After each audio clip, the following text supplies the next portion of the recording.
And we come now to 0 hour 30 Universal Time. In the news at this hour, the United States has condemned the bomb attack on Friday that killed at least 79 people at an Islamic center in Baghdad. More than 160 others were wounded. The American State Department said the attack was the work of people trying to divide Iraq. Security officials say the 3 bombs exploded as Shiites were leaving the center after Friday prayers. Officials blamed 3 bombers who wore women's clothing.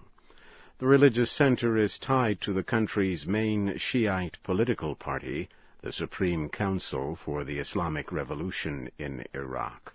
No group has claimed responsibility for the attack.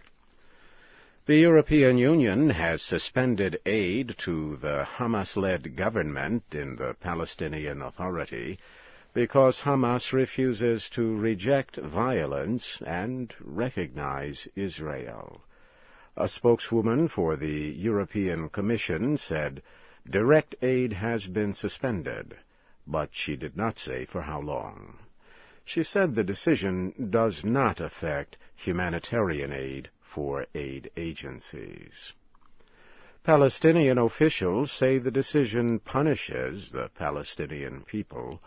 They also said that Palestinian voters elected Hamas representatives democratically.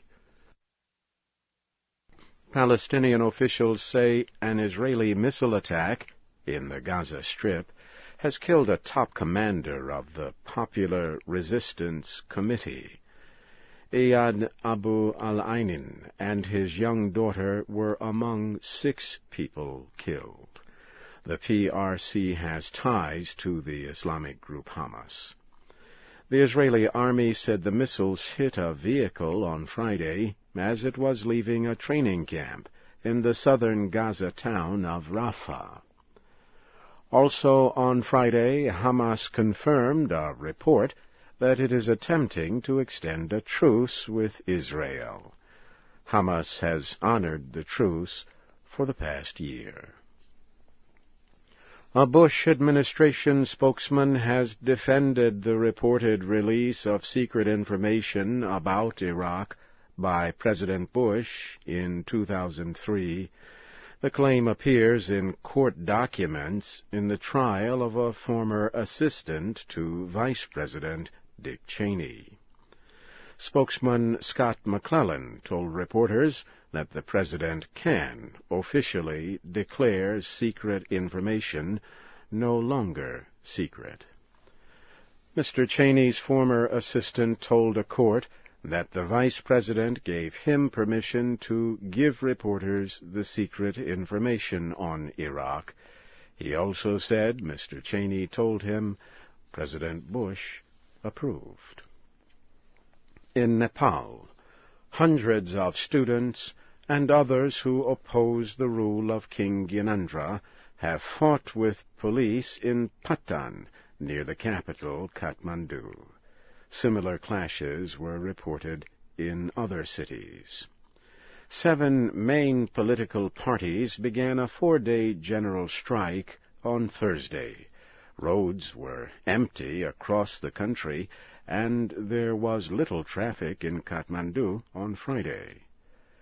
The government of King Gyanendra has arrested more than 750 activists in 3 days. Opposition leaders say the arrests will not stop the strike. You are listening to the news in VOA Special English. 2 bombers have killed themselves and wounded 3 Americans in southern Afghanistan.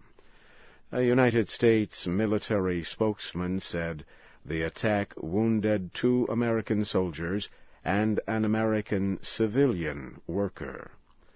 The spokesman said a bomber exploded his vehicle at the main entrance to an American base in the capital of Helmand Province. Another car bomb exploded near Afghan military vehicles in the Sangin area of Helmand province. No soldiers were hurt.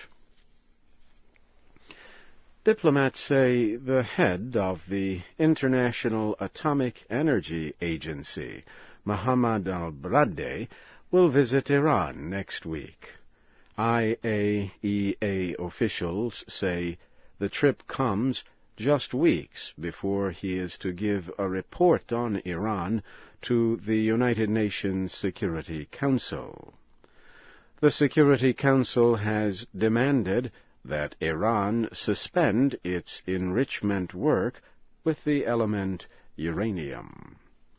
Enriched uranium can be used to produce fuel for nuclear power and for nuclear weapons. IAEA inspectors arrived in Iran on Friday. Mr. al-Baradei urged Iran to provide information to support its claim that the nuclear activities are for peaceful purposes. The United Nations is appealing for $426 million to help victims of extremely dry weather in East Africa. UN officials say there are 8 million people at severe risk of starvation in Kenya, Djibouti, Eritrea, Ethiopia, and Somalia. The UN's top humanitarian official, Jan Egeland, says thousands of people already have died from diseases linked to hunger and a lack of food. The situation in Kenya improved this week when heavy rains fell. Officials welcomed the rain, but say it caused flooding and damage to roads. And United States officials in Venezuela say supporters of President Hugo Chavez threw objects at the car of the United States ambassador. No injuries were reported. The incident took place after a local official ordered Ambassador William Brownfield to leave a center for young people in a poor area of Caracas. The ambassador was taking baseball equipment to the center. Ambassador Brownfield told VOA that the Venezuelan Foreign Ministry called his office to express concern and to learn what had happened. And so, briefly now, here again is the major news of this hour. The United States has condemned the bomb attack at an Islamic religious center in Baghdad that killed at least 79 people. Palestinian officials say an Israeli missile attack in the Gaza Strip has killed a commander of the Popular Resistance Committee and his daughter. And in Nepal, police and protesters clashed on the second day of a 4-day general strike. So ends the news in VOA Special English.